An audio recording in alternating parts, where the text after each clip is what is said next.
એક વખત સ્વામીજી પોતે બેઠા હતા આસન પર,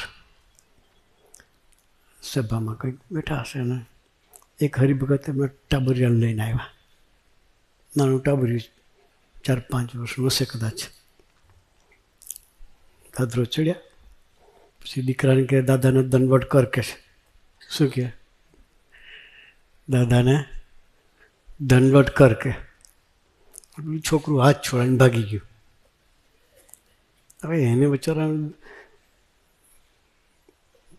સંસ્કાર ના ખાય તો હોય, એટલે પછી છોકરું હાથ છોડીને ભાગી ગયું. એટલે ભાઈ ગયો, પાછું કાંડું પકડી ઢળીને લાવ્યો. ચાલ દંડવટ કરશે.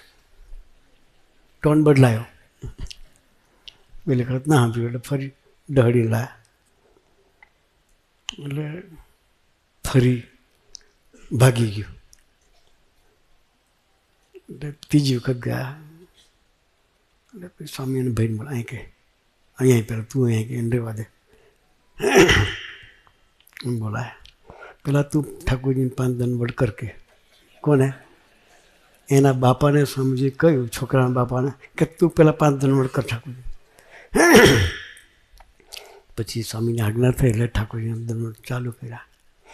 3 દંડવટ પૂરા કર્યા અને સ્વામી કહે પાછળ જો જઈ તો વગર કંઈ પેલું છોકરું દંડવટ કરતું હતું.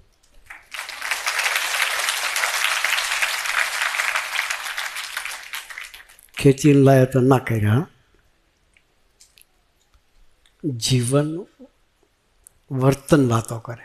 શું વાત કરે? વર્તન વાતો કરે.